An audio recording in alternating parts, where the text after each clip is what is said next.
Paraguay rarely announces itself with spectacle, yet its landscapes keep revealing stories that louder destinations often bury.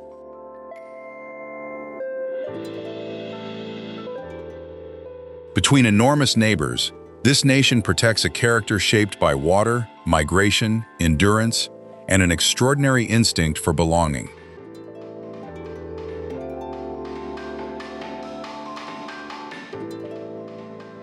A river can become a border, a dam can alter a country's future, and a quiet street can preserve several continents of memory.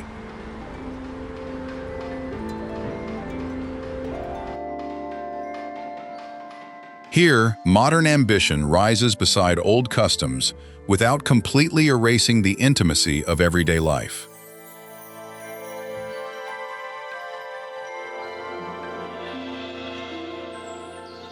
The deeper we look, the more Paraguay feels less like an overlooked country and more like a secret conversation with South America.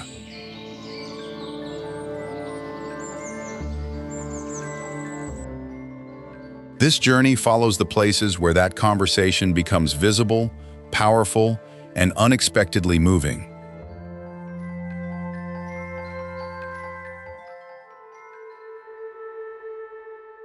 Paraguay occupies the interior of South America, surrounded by Argentina, Brazil, and Bolivia, with no coastline to soften its continental isolation.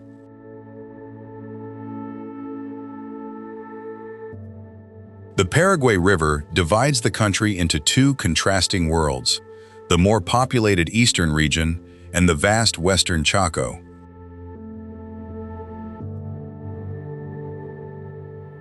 Spanish and Guaraní share official status, allowing an indigenous language to remain present in homes, humor, music, politics, and daily conversation.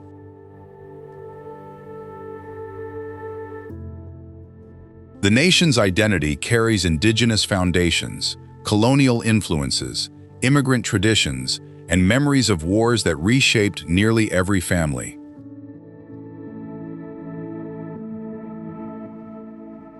Agriculture, livestock, river trade, and hydroelectric energy continue to influence both the economy and the physical appearance of the land.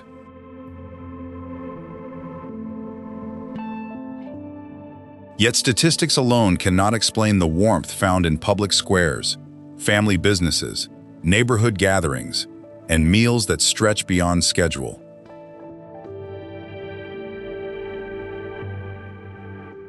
What feels most striking is how Paraguay can appear reserved from a distance while becoming intensely human when viewed at street level.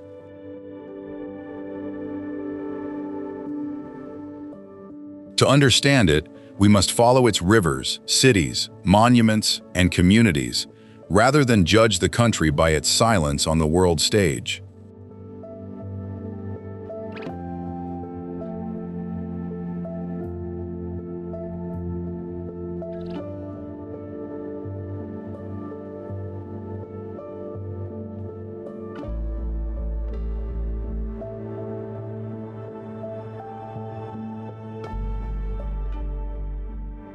At Itaipu, the Paraná River meets a wall of engineering so immense that scale becomes difficult to process.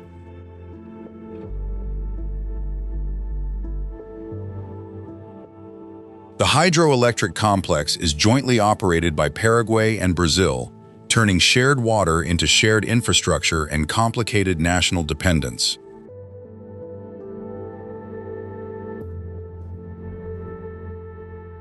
Its 20 generating units provide a combined installed capacity of 14,000 megawatts, placing Itaipu among the world's great energy projects.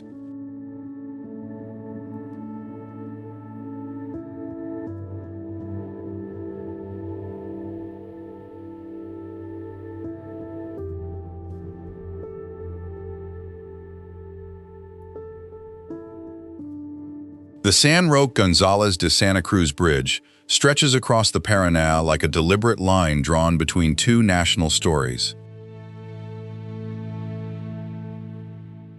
Spanning roughly 2,550 meters, it links Encarnacion in Paraguay with Posadas in Argentina through road and rail connections.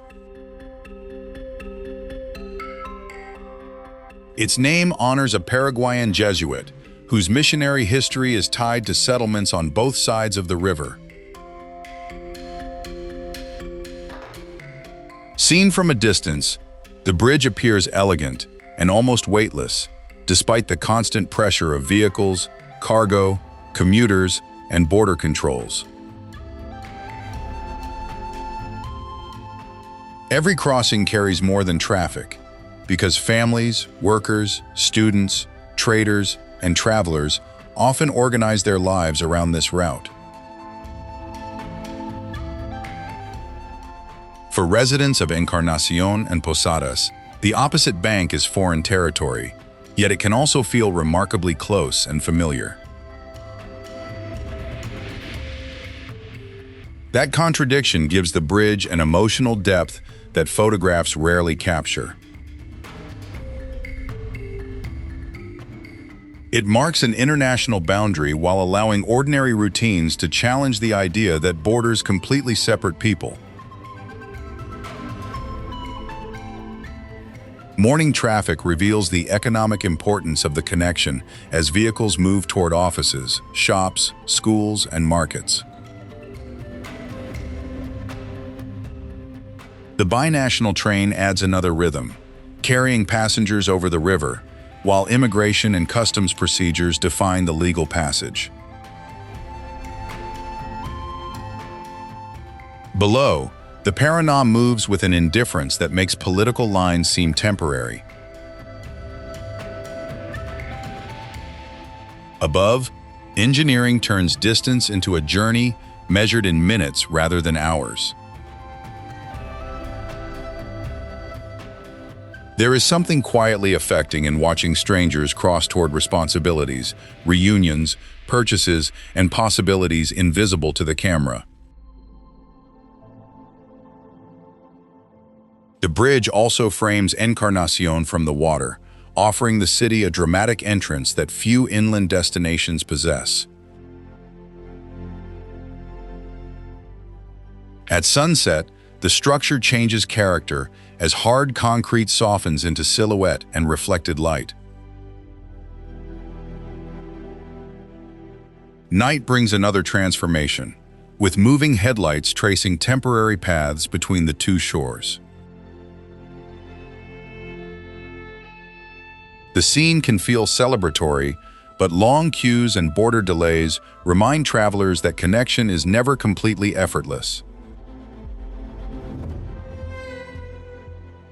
This is infrastructure experienced personally, not merely admired from a viewpoint. Its greatest achievement may be the countless ordinary relationships it allows to continue across an official frontier. Following the bridge into Paraguay, Encarnacion emerges as a city whose modern identity has been rebuilt beside the same river.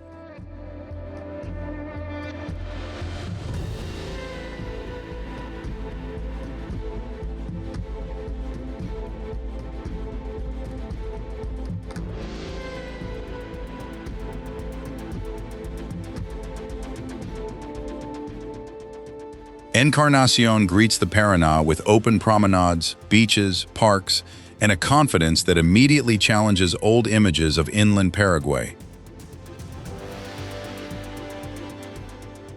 Its contemporary waterfront was shaped by major urban changes connected to the Yacyretá Reservoir and the reorganization of low-lying districts.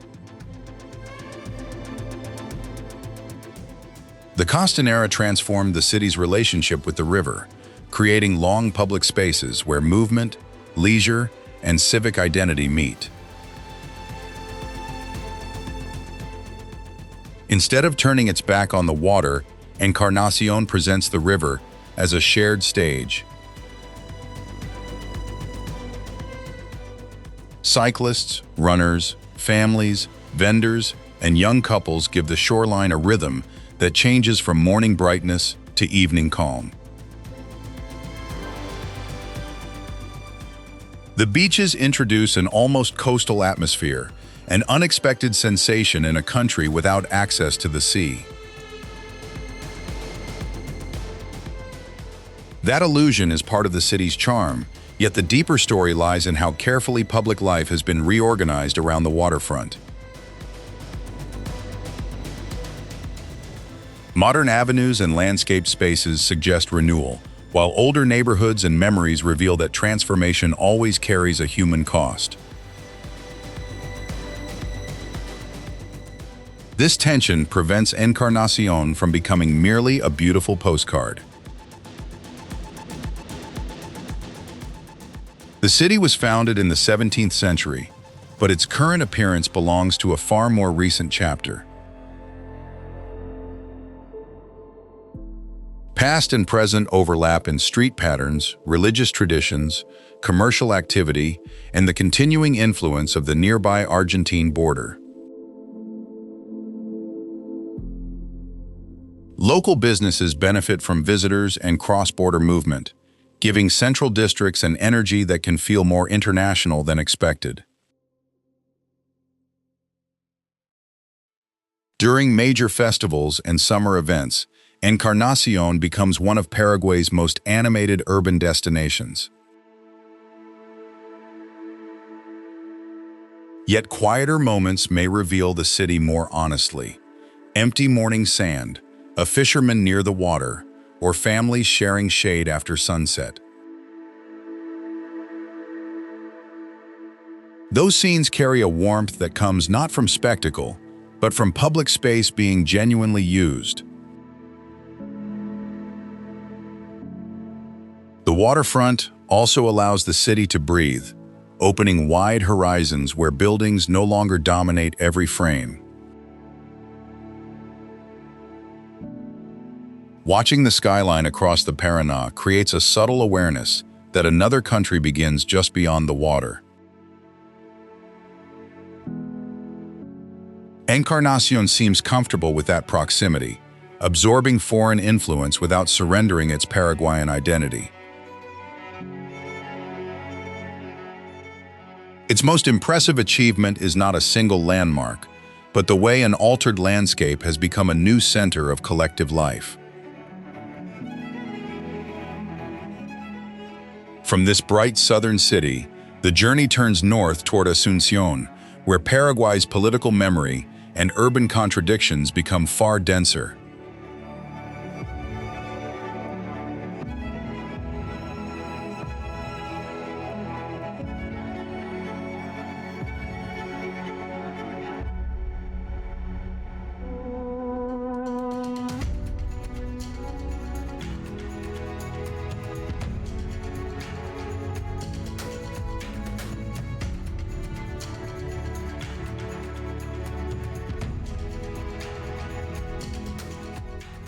Asuncion does not reveal itself in one panorama, because its identity is scattered across hills, riverbanks, markets, offices, murals, and aging facades. Founded in 1537, it became one of the earliest European colonial centers in the Rio de la Plata region. That long history remains visible, but rarely in a perfectly preserved or carefully ordered form. Restored buildings stand beside weathered walls, and government institutions overlook neighborhoods shaped by informal work and recurring economic pressure. The unevenness can be visually unsettling, yet it also makes the capital feel honest rather than staged. Downtown streets carry traces of administrative power, commercial ambition, religious heritage, and decades of political change. Near the historic center, the river appears and disappears between buildings, reminding the city of the landscape that first made settlement possible. Markets and small shops bring a more immediate energy through conversation, bargaining, food, clothing, tools, and relentless movement. Here, Paraguay's bilingual character becomes audible as Spanish and Guarani pass naturally between generations and social settings. Public buses, motorcycles, private cars, and pedestrians compete for space, producing a rhythm far removed from romantic ideas of a sleepy capital. The heat influences everything, from the pace of walking to the search for shade and the timing of social life. When afternoon light strikes the older architecture, decay and dignity often appear in the same frame. That visual contradiction can be more memorable than polished modern skylines because it exposes history without disguising its scars. Asuncion is also a destination for students and workers arriving from smaller towns in search of education, employment, and independence. For some, the capital represents freedom. For others, it brings anonymity, expense, and separation from familiar support networks. New restaurants, galleries, cultural spaces, and businesses reveal a younger city attempting to redefine itself. Meanwhile, riverside communities facing floods and limited infrastructure expose inequalities that remain impossible to ignore. The closeness between official monuments and vulnerable neighborhoods creates one of the capital's most powerful and uncomfortable images. Asuncion inspires neither simple admiration nor easy rejection. It asks to be understood through its contradictions. At the center of those contradictions stands the Lopez Palace, luminous, guarded, and inseparable from the country's political memory.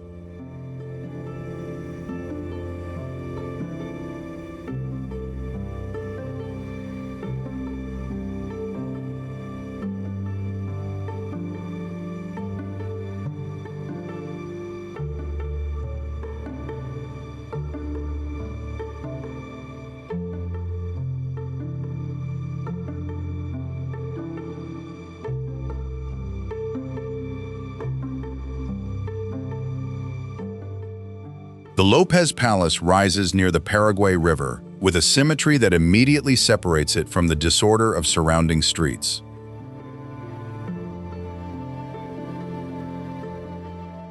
Built during the 19th century, it was originally associated with Francisco Solano Lopez and later became the seat of Paraguay's executive government.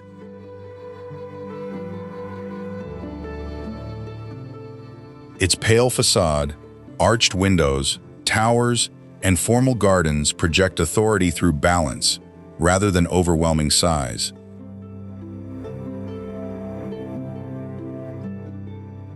Yet the building's history cannot be separated from the catastrophic War of the Triple Alliance and the occupation of Asuncion.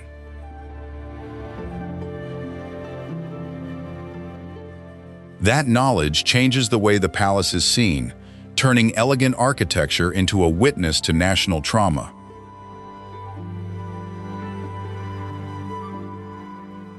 At night, illumination gives the structure an almost theatrical calm, as though history had been carefully arranged behind glowing walls.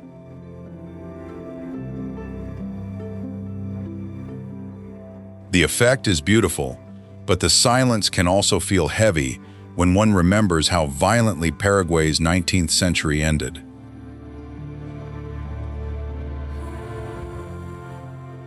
Today, the palace remains a working center of political power rather than a monument frozen in the past.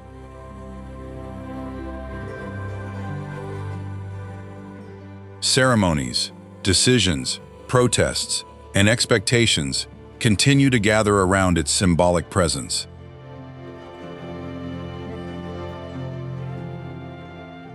Few buildings in Paraguay combine architectural grace, political authority, and unresolved memory so completely.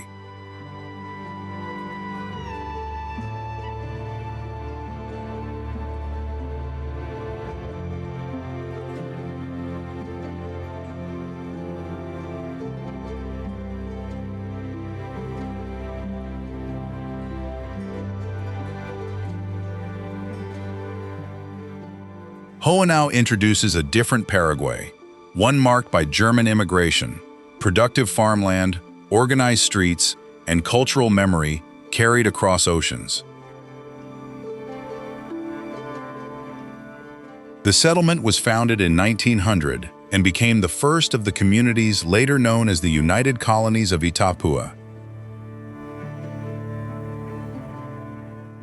Early settlers arrived with agricultural knowledge, religious customs, family traditions, and the difficult task of building stability in unfamiliar terrain.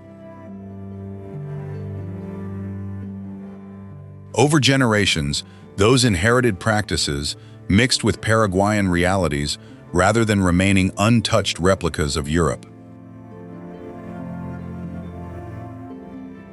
Architecture, food, surnames, festivals, and occasional traces of German speech still reveal the town's immigrant foundations.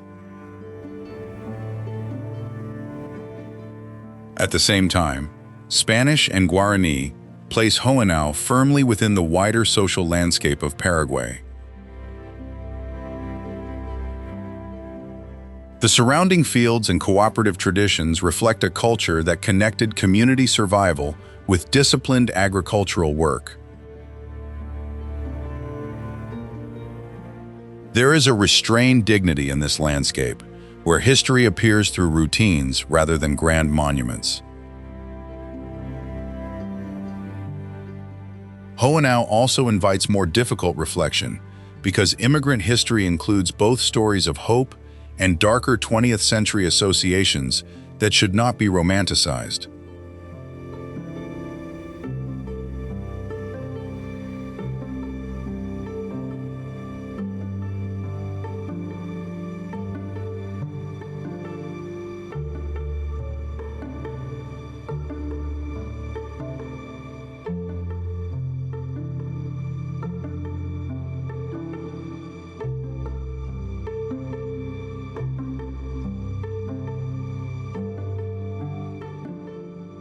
Encarnacion's high-performance center reveals a Paraguay that is training for results rather than waiting for recognition.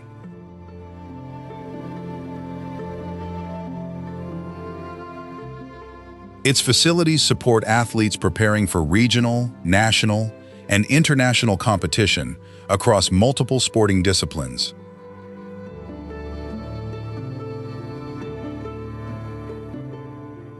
Every repeated movement on the track represents discipline that remains invisible when audiences see only the final race.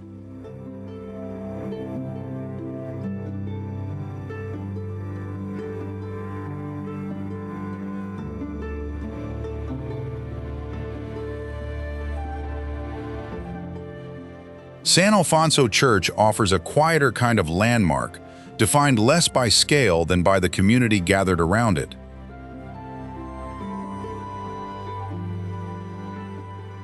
Its religious role connects private faith with public ceremonies, family milestones, seasonal celebrations, and neighborhood memory.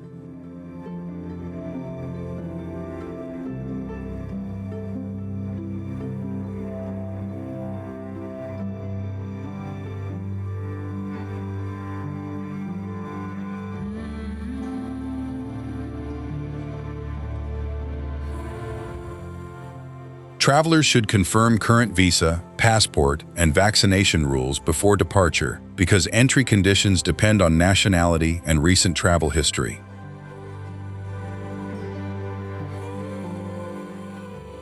A yellow fever certificate may be required when arriving from or transiting through certain countries with transmission risk.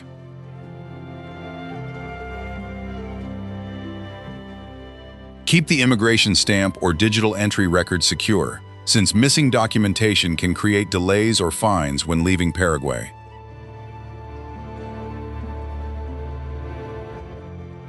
The Paraguayan Guaraní is the local currency, and carrying some cash remains useful outside major hotels, malls, and central urban districts.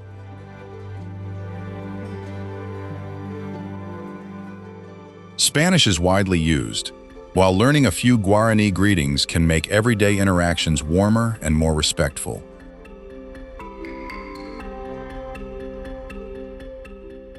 Summer can be intensely hot, so lightweight clothing, sun protection, water, and flexible midday plans are essential.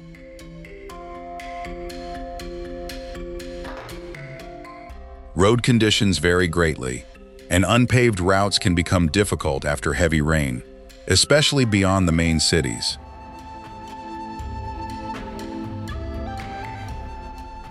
Allow extra time at international crossings and treat changing schedules as part of the journey rather than a failure of the plan.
Paraguay leaves its strongest impression through contrast. Immense engineering beside intimate faith, modern waterfronts beside wounded history, and ambition beside attachment. Its cities do not offer perfection, but they reveal how people repeatedly transform rivers, borders, memory, and migration into daily life. Perhaps that is why the country lingers in the mind long after its landmarks disappear from view. Tell us in the comments which place changed your perception of Paraguay and share your own connection to this remarkable country. Please like this documentary, share it with fellow explorers, and subscribe to World Untold for more journeys beyond familiar maps. Until the next story, may curiosity keep leading us toward the places the world has not yet learned to see.